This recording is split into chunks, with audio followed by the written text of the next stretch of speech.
eu comecei a compartilhar com vocês os segredos da jabuticaba. Quem estava aqui? Eu disse que são 6 segredos que a jabuticaba tem que se aplicam à nossa vida.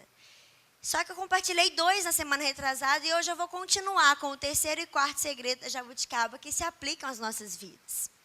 Quem lembra qual era o primeiro? Cri, cri, cri. Quem lembra o primeiro segredo da jabuticaba? É que, olha, não pode, as jabuticabas não podem ser plantadas sozinhas, elas não dão frutos sozinhas. Da mesma forma que a jabuticabeira não dá fruto sozinha, nossa vida também nós também não podemos dar frutos. Se nós não estivermos ligados uns aos outros, nós não vamos conseguir dar frutos. E eu usei o exemplo de 2 sementes que sozinhas, separadas, elas têm poder, mas juntas elas têm muito mais poder, que foi a oração e a fé. A oração e a fé juntas, elas dão muito mais frutos. Então, o primeiro segredo da jabuticaba é que a jabuticabeira não consegue dar fruto sozinha. Para você ter uma grande colheita de jabuticaba, você tem que plantar, no mínimo, 2 sementes, para que você possa gerar uma grande colheita. Qual que foi o segundo segredo da jabuticaba? As jabuticabeiras são de propriedade exclusivas da onde? Do Brasil. Você só encontra jabuticaba no Brasil. Você sabia disso? Você só encontra jabuticabeira no Brasil. Ela foi criada aqui no Brasil. Então, as jabuticabeiras são de propriedade exclusiva do Brasil.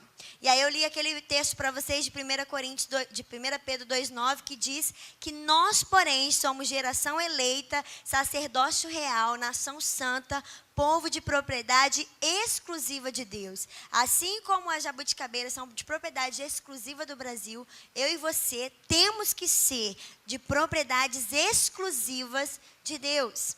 E eu vou continuar com vocês hoje no 3º segredo da jabuticaba. Qual será o 3º segredo? Tchan, tchan, tchan, tchan. 3º segredo da jabuticaba. Como eu dividi em 3 partes, eu dividi nas etapas do processo do fruto. Primeira coisa é você plantar as sementes, né? Que foi o que eu falei, que as jabuticabas são de propriedades exclusivas do Brasil e que ela não produz fruto sozinha. Foi a primeira parte, nós devemos plantar as sementes. Hoje eu vou falar da segunda parte, que é a parte de regar as sementes, que para mim é a parte mais difícil do cristianismo, que é o quê? Esperar as sementes crescerem. Esperar. E o 3º segredo da jabuticaba que eu vou compartilhar com você, que as jabuticabeiras demoram em média de 10 a 20 anos para darem frutos. Você sabia que se você plantar um pé de jabuticaba hoje, uma semente de jabuticaba, você só vai colher esses frutos dessa jabuticaba, em média, daqui uns 10 ou 20 anos? Muito tempo, né? Se você come jabuticaba hoje de algum pé muito frutífero, com certeza esse pé tem no mínimo 10 anos. Porque as jabuticabas, ou as jabuticabeiras, elas demoram em média de 10 a 20 anos para dar frutos. Ou seja, se você quer comer jabuticaba, você tem que esperar. E eu queria falar um pouquinho com vocês sobre esperar.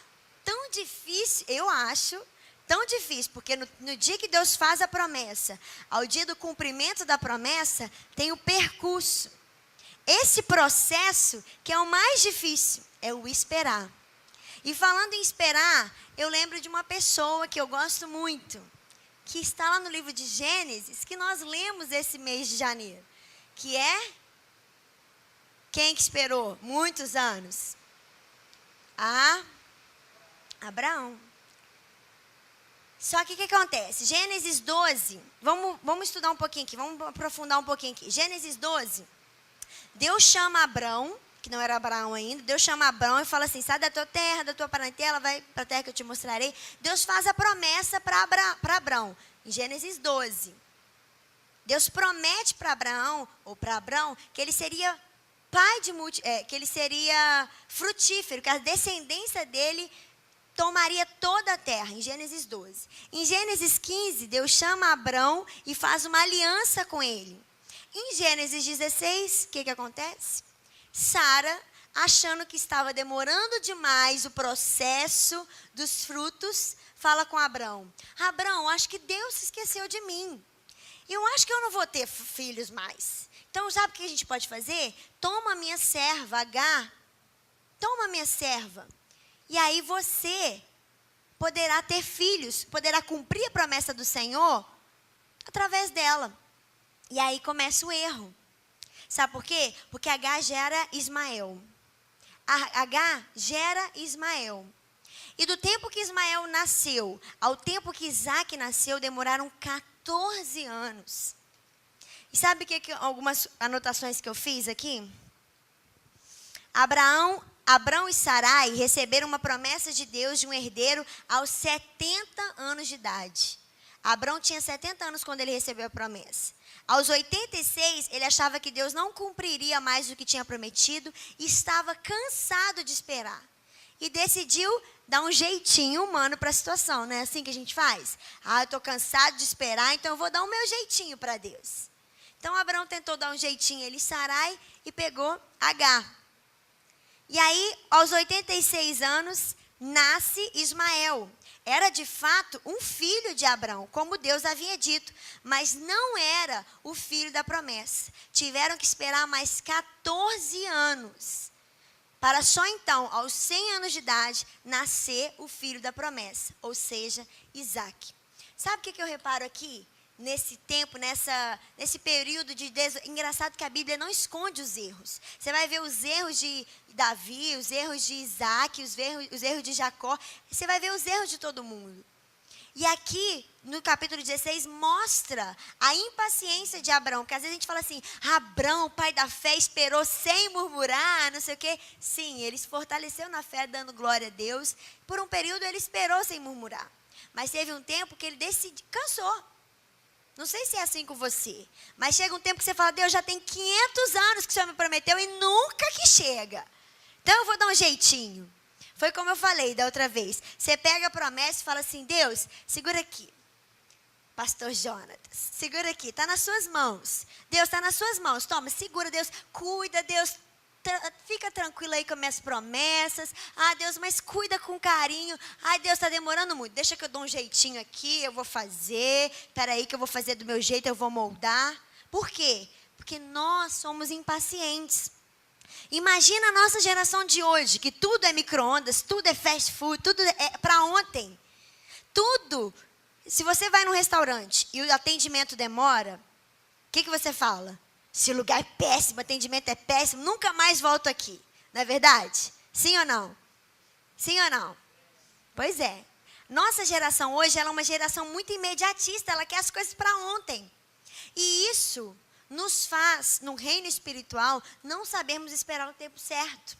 Só que aí gera um problema. Olha que tremendo que Deus falou comigo.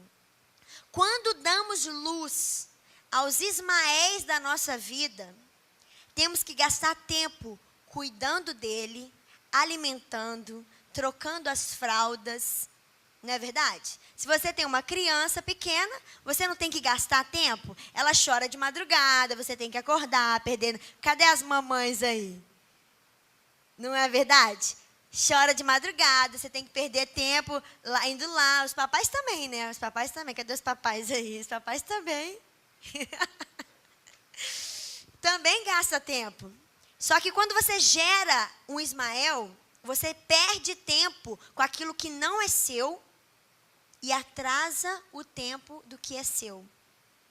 Quando você gera os Ismaéis da sua vida, temos que gastar tempo cuidando, alimentando, trocando fraldas, gastando tempo com aquilo que não é nosso e atrasando o nascimento dos Isaques. Talvez a bênção de Abraão estava na curva. Estava chegando. Ele preferiu ter um Ismael, demorou mais 14 anos para que o Isaac nascesse. Às vezes, está difícil, está muito difícil esperar o tempo do Senhor, as promessas de Deus, o tempo dele para a faculdade, para a família, para o carro, para que seja o que for. Está muito difícil, mas às vezes está ali na curva. E você prefere fazer do seu jeito aqui, e você tem que esperar um tempo muito maior e colher os frutos de um erro. Então é muito melhor nós esperarmos os Isaques do que darmos luz aos Ismaéis e tomarmos lugar de cuidar dos Isaques. O Ismael será um fardo em sua vida, mas os Isaques de Deus trarão bênção e prazer. Decida esperar pelo melhor. Outra coisa, Sara, o nome dela era Sarai, quando passou para Sara, significa princesa de Deus. Sara, princesa de Deus, não gerou Ismael. Se nós somos príncipes e princesas, filhos do Deus vivo, herdeiros e cordeiros com Cristo, nós não podemos gerar Ismaéis. Não foi Sara quem gerou Ismael, foi Agar. Sara, mesmo com erro, ela gerou somente Isaque. Às vezes nós falamos assim, não, mas eu quero gerar Ismael porque eu quero que venha rápido. Não tem problema vir com defeito. Não, nós somos filhos de Deus, herdeiros e cordeiros com Cristo. Se eu e você somos filhos de Deus, príncipes e princesas do Senhor, nós só podemos gerar Isaques e não Ismaéis. Quando você gera Ismael, você gasta tempo com aquilo que não é seu. Quando você gera Ismael, você está perdendo tempo com aquilo que não foi do Senhor para a sua vida e atrasando o processo de Deus. E tudo isso tem a ver com esperar. Em Hebreus 10, 23 diz: apeguemo-nos com firmeza à esperança que professamos, pois aquele que prometeu é fiel. Abra comigo em Filipenses, capítulo 1.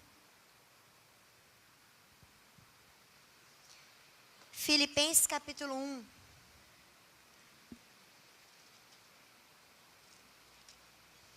Glória a Deus pela chuva, né? Aleluia. Em tudo dai graças. Aleluia.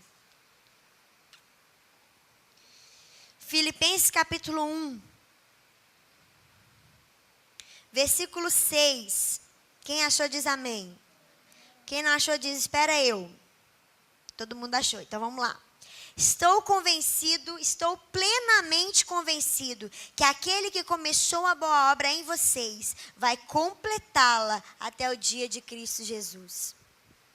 Se Deus prometeu algo para você, Ele é o maior interessado que essa promessa se cumpra.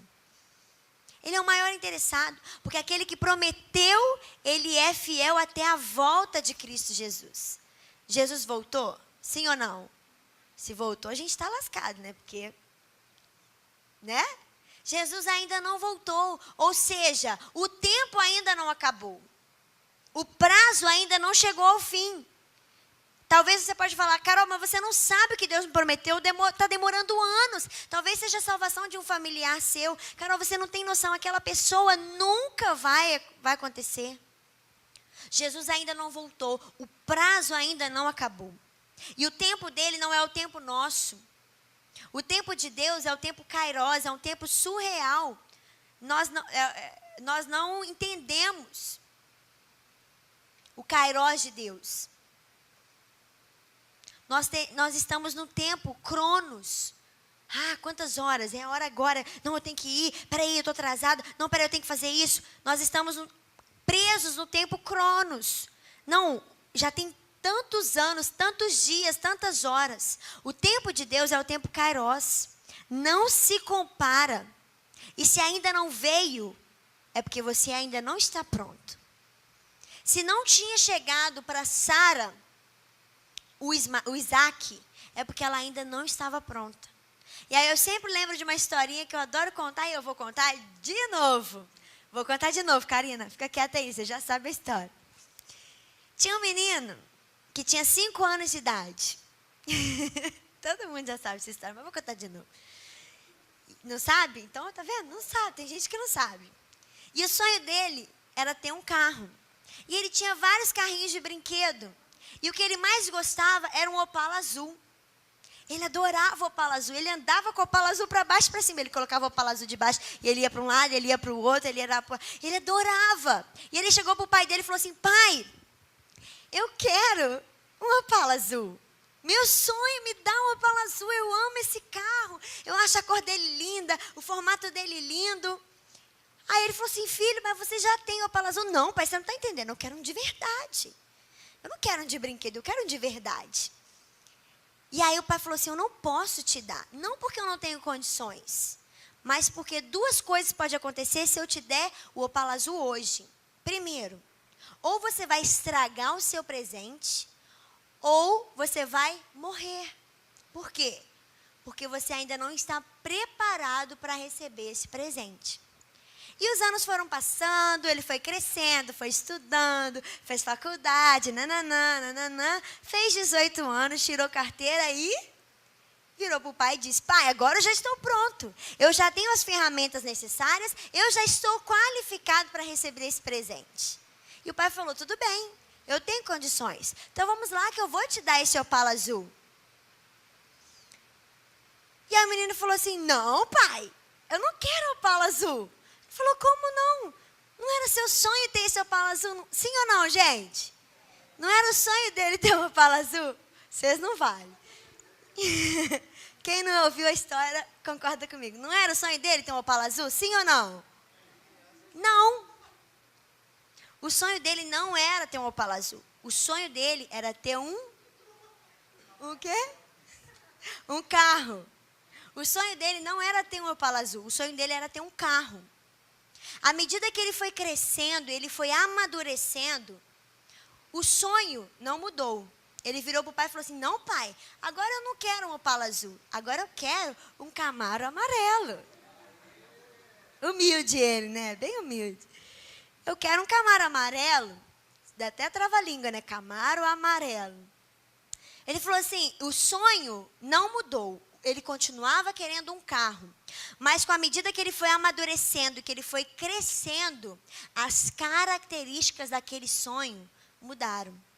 O sonho permaneceu o mesmo, mas as características do sonho, com o amadurecimento dele, mudaram. Às vezes, nós pedimos algo para Deus e Deus não nos dá naquele momento. Será que é porque Ele não quer nos dar ou porque Ele não pode nos dar? Não. É porque nós não estamos preparados para receber aquele presente. E se nós recebermos, talvez, nós vamos estragar o presente ou nós podemos morrer. Então, o que Deus prefere? Esperar que nós possamos crescer, amadurecer, tirar a nossa carteira espiritual e falar, agora você está pronto. Agora chegou o momento. Agora eu te dou o carro. Eu te dou o seu sonho, eu te dou o seu presente. Mesma coisa foi com Sara. Se Sara não tinha recebido o filho ainda, é porque ela ainda não estava preparada. No momento certo e na hora certa, o sonho não mudou. Ela tentou dar um jeitinho e querer um filho de outra pessoa. Mas o sonho continuava ali dentro dela. Eu queria ter filhos, eu quero filhos, eu quero filhos. Você acha que no momento que Agar engravidou, o sonho dela morreu? Ah, não, agora eu já tenho outra pessoa para ficar no lugar do meu sonho. Você acha que o sonho dela morreu?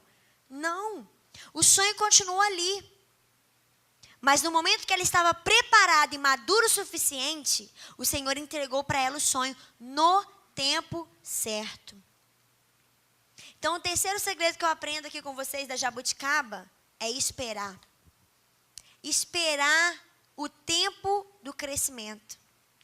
Quando você planta uma semente, imediatamente você não vê as sementes crescerem, a árvore florescer. Você tem que esperar primeiro as raízes se aprofundar na terra e depois de um tempo essa árvore aparece.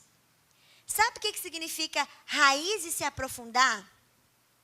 Raízes se aprofundar significa você fazer algo que ninguém vê. Quando você planta uma semente e as raízes começam a crescer, você vê essas raízes? Sim ou não? As raízes estão debaixo da terra, aonde ninguém vê. E às vezes nós plantamos coisas na nossa vida que você fala, não acredito, ninguém está me valorizando por isso, ninguém está vendo a minha situação, ninguém está assistindo isso, ninguém está reconhecendo o meu trabalho. Sabe o que é isso? Você plantando sementes e esperando as raízes crescerem aonde ninguém vê. Ninguém está vendo, não tem problema. As raízes estão crescendo para baixo. E quanto mais fundo as raízes crescem, mais alto a árvore sobe. Quanto mais você planta coisas que ninguém está vendo e só o Senhor reconhece, mais a sua árvore, o seu tronco vai crescer. E mais frutos você vai conseguir dar.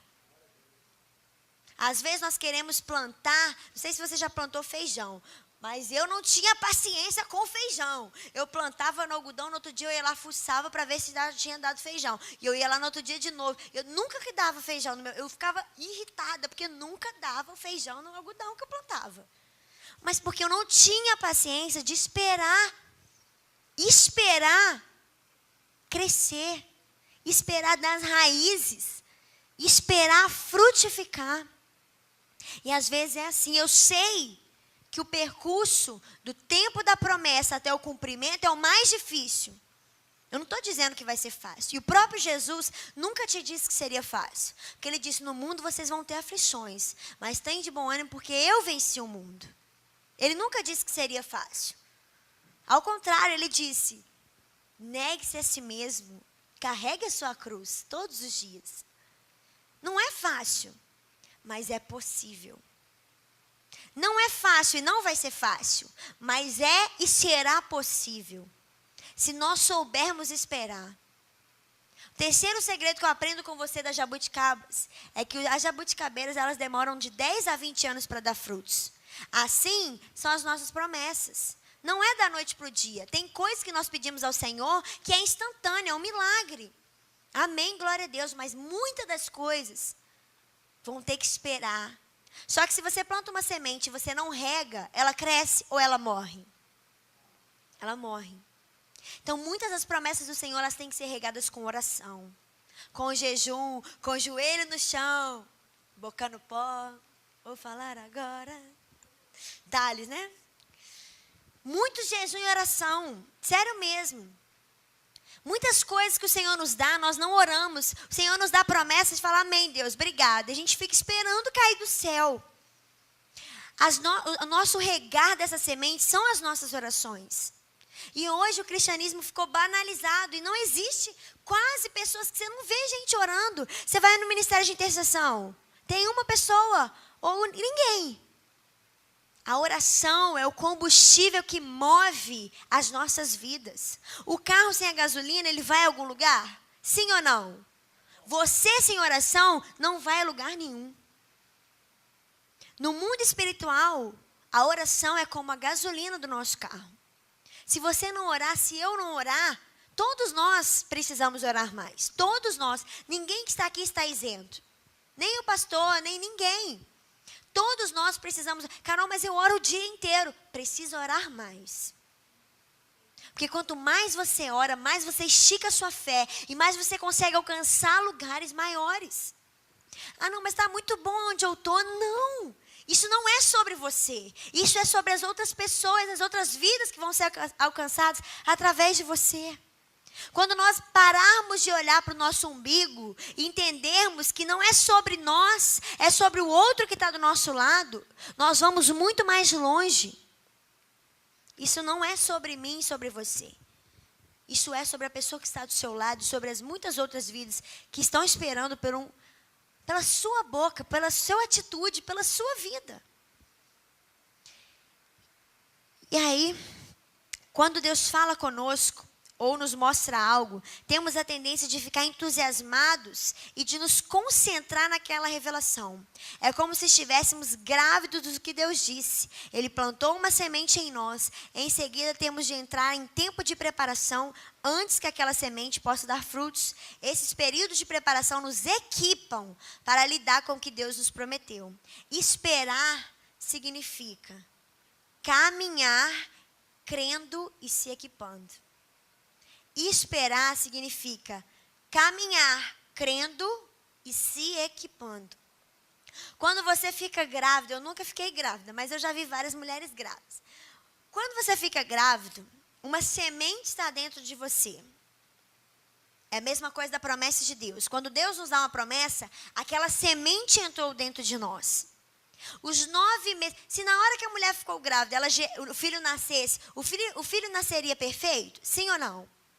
Não, porque é necessário um tempo de preparação para o bebê, para a mãe e para todos ao redor.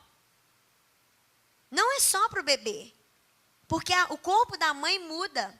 As pessoas ao redor precisam se preparar para receber uma criança. Precisam arrumar o quartinho do bebê. Precisam colocar um bercinho, sapatinho, aquela coisa mais bonitinha, tudo inho, né? Sapatinho, roupinha, bonezinho, carrinho, tudo inho, né?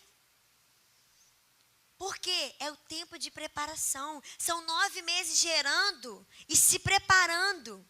Esperando, que significa caminhar crendo e se equipando. Quando você fica sabendo que está grávida, você não espera 9 meses para só então comprar as coisas para o bebê. Só depois que nasce eu vou montar o quartinho, eu vou comprar o bercinho. Não, na hora que você já fica sabendo, você quer comprar uma meinha, quer comprar um sapatinho, quer comprar alguma coisa, sim ou não? Por quê? Você está com expectativa daquele nascimento. Então, quando você está esperando as promessas do Senhor, você não tem que esperar simplesmente quando nascer eu vou fazer. Não, você tem que se colocar na posição. Uma mãe, ela pode até perder o filho no meio da gravidez, mas ela nunca vai esperar isso. Ela vai esperar que a criança nasça. E ela se equipa, ela compra isso, ela compra aquilo. Ainda que ela perca o neném no meio do caminho, ela vai se equipando. Carol, mas eu não sei se realmente isso vai acontecer na minha vida. Não interessa. Se Deus disse, o seu papel é crer e caminhar se equipando. Ah, Deus disse que eu vou para as nações. Beleza, você está fazendo o quê? Você está estudando inglês ou a língua que Deus te mandou estudar? Não. Então você acha que só depois que você for que você vai aprender? Ah, Deus disse que eu ia passar no concurso público. Você está estudando para passar no concurso? Não, Deus vai me dar sabedoria na hora. Traz a revelação de Jesus. Chico Xavier? Não. Se Deus te prometeu, Ele te fez a promessa, Ele é fiel para cumprir. Mas você precisa se equipar, se enxergar à altura daquilo que Deus te deu. Deus te deu a promessa, você vai fazer isso. O que você tem feito para se preparar para o dia que a promessa se cumprir? O quê? Ah, Carol, eu estou aqui de braços abertos, quero te receber. Fico lá, sento, olho para cima. Nada, estou fazendo nada. É assim que as coisas vão acontecer na sua vida? Não. Carol, mas eu não tenho oportunidades. Faça você as oportunidades. Guiados por Deus.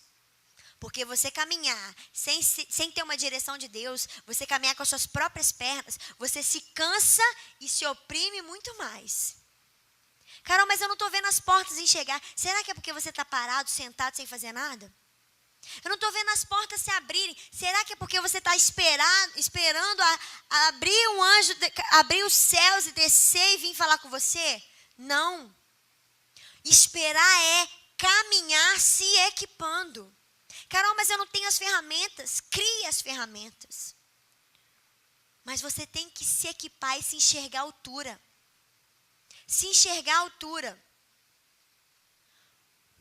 O fato de não podermos ver ou sentir qualquer progresso não significa que nada está acontecendo. Deus realiza algumas de suas melhores obras em secreto.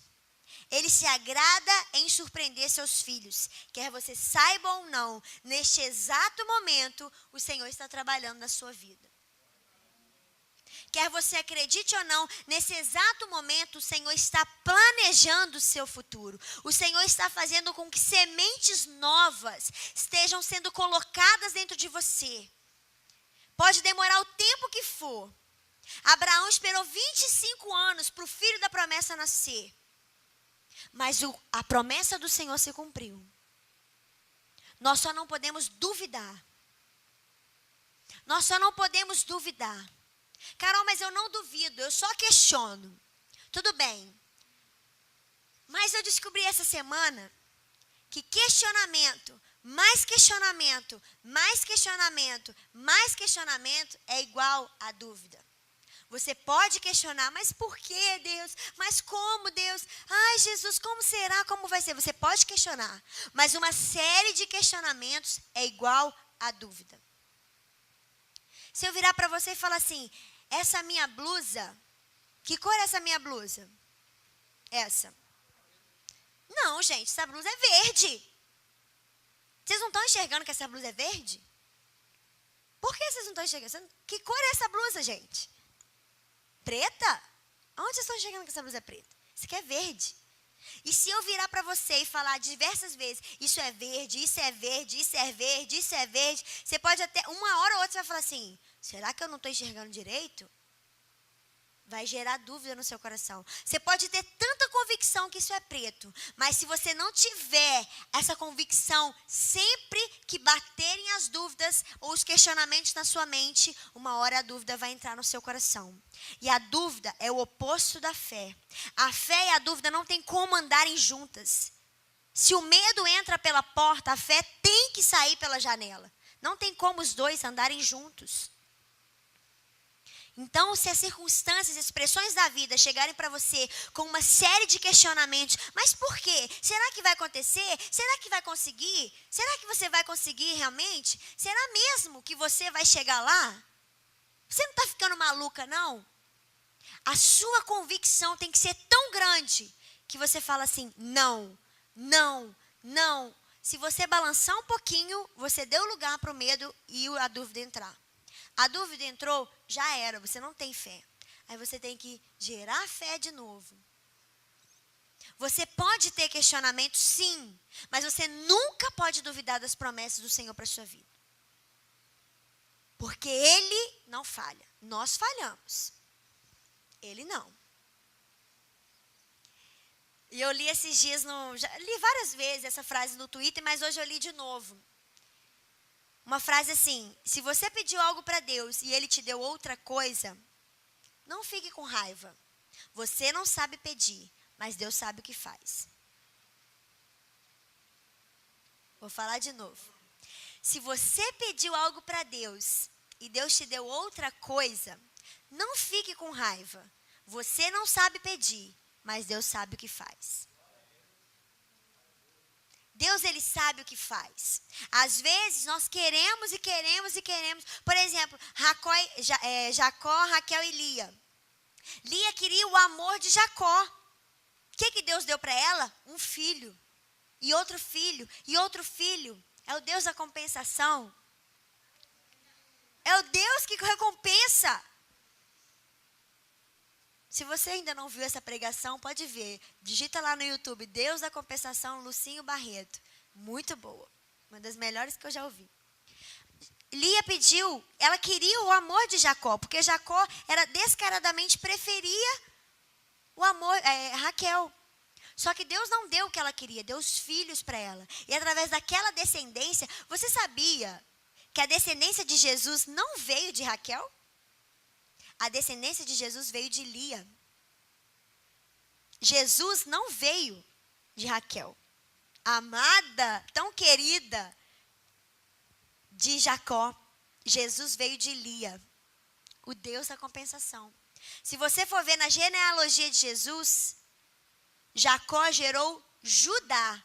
E Judá gerou fulano, e ciclano, e ciclano, e ciclano, e ciclano, que gerou Jesus. Quais são os filhos de Raquel?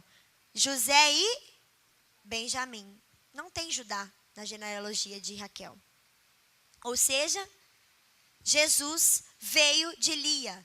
Deus compensando o menosprezo de Jacó por Lia. Às vezes nós pedimos algo e Deus nos dá algo que você fala assim, mas não era isso que eu queria. O Senhor conhece o seu futuro, o seu passado e o seu presente.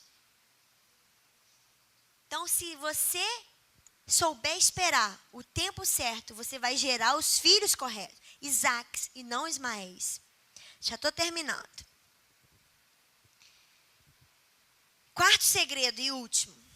As jabuticabeiras têm as suas raízes extremamente fortes. Eu trouxe uma imagem para projetar lá, mas deu problemas ali e não funcionou. Vou ver se eu consigo abrir aqui. Mas as raízes das jabuticabeiras, elas são extremamente fortes. Você olha a jabuticabreira. Os galhos dela são fortes ou são fracos? São grossos ou são finos? Finos. Você fala, essa árvore aí é tão frágil, coitadinha. Dá frutinhos, mas ela é tão fraquinha. Se você tirar a raiz de uma jabuticaba, Você não tem dimensão do tamanho que ela pode ser.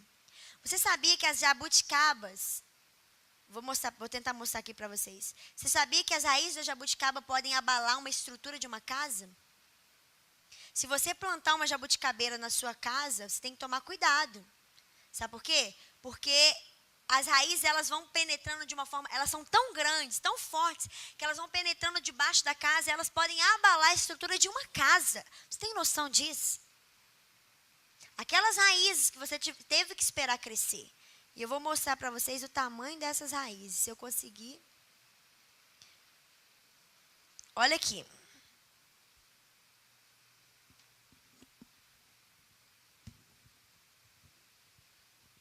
Vocês estão enxergando aí? Vai passando aí. Olha o tamanho da raiz de uma jabuticaba. Essa jabuticabeira aí, ela tem em média de 20 anos e o dono dela gostava muito dela e não queria, e aonde ela ficava, ela ia ser destruída para construir um prédio. E o dono dela não queria que ela fosse destruída, ele tinha que tirar desde as raízes. Olha o tamanho da raiz de uma jabuticaba. E às vezes as pessoas olham para você e falam assim, tadinho, né? Tão frágil, ô dó, tadinho dele. Olha para Davi, tão pequenininho, cheio de sarda, ninguém dá nada por ele. Mas você não sabe que por dentro, na sua base, no seu fundamento, as raízes são extremamente fortes. Às vezes as pessoas vão olhar para você e falar assim, tadinho de fulano, ô dó de ciclano, olha lá, tão pequenininho, tão baixinho, não dá para fazer, não consegue fazer nada. Não interessa como você é por fora, interessa o gigante que está dentro de você. E Davi era pequenininho e era baixinho, mas ele já tinha matado um urso e um leão.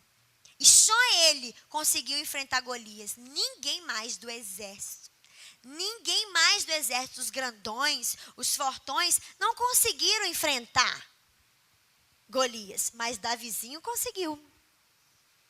Então, o quarto segredo que nós aprendemos com as jabuticabeiras é que as raízes das jabuticabeiras são extremamente fortes. Não interessa o que vão dizer para você, o interessa é o que está dentro de você. Não interessa se as pessoas vão te ver como galho fraquinhos. Abraão aprendeu tanto com a experiência que Deus deu, que Paulo, abra comigo lá em Romanos capítulo 4. Meu texto favorito em toda a Bíblia. Tenho vários, mas esse é o mais que eu sempre falo, né? Romanos 4, 17. Claro que é. Não, Romanos 4, 17. Tá por fora. Sempre falo de Romanos 8, 28 também, mas Romanos 4, 17 é o meu preferido. Só que Romanos fugiu da minha Bíblia. Só porque eu falei. Abra lá comigo Romanos 4. Achei.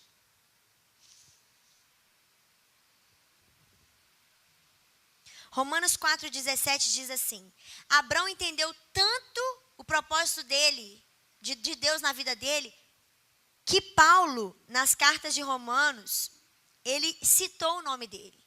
Olha o que ele diz assim, como está escrito, Romanos 4, versículo 17. Como está escrito, eu constituí pai de muitas nações. Ele é o nosso pai aos olhos de Deus em que creu. O Deus que vivifica os mortos e chama à existência as coisas que ainda não são, como se já fossem. Abraão, contra toda a esperança, em esperança creu. Eu costumo acrescentar uma palavrinha aí nesse versículo. Abraão, contra toda a esperança natural, em esperança espiritual, creu. Tornando assim pai de muitas nações, como foi dito a seu respeito, assim será sua descendência. Sem se enfraquecer na fé, reconheceu que o seu corpo já estava sem vitalidade, pois já contava cerca de 100 anos de idade, e que também o ventre de Sara já estava sem vigor. Mesmo assim, não duvidou nem foi glória a Deus, estando plenamente convencido que ele era poderoso para cumprir o que havia prometido. Em consequência, isso lhe foi creditado como justiça. Assim, lhe foi creditado não as escrituras. não foram escritas apenas para ele, mas também para nós, a quem Deus creditará justiças a nós, que cremos a morte, naquele que ressuscitou dos mortos, a Jesus nosso Senhor. Esse texto é muito forte. O Deus que vivifica os mortos e é capaz de chamar à existência as coisas que ainda não são, como se já fossem. Carol, mas não existe isso. Como é que eu vou passar nisso? Como é que eu vou fazer isso? Ainda não existe. Se não existe e Deus prometeu, não interessa. Ele chama à existência as coisas que ainda não são, como se já fossem. Às vezes você fala assim, Carol, mas não tem situação, não tem como isso mais. Você não conhece o Deus que você serve. Porque o Deus, ele é poderoso para chamar à existência as coisas que não são como se já fossem. E aqui diz que Abraão foi plenamente convencido de que o Deus que prometeu, ele era fiel para cumprir.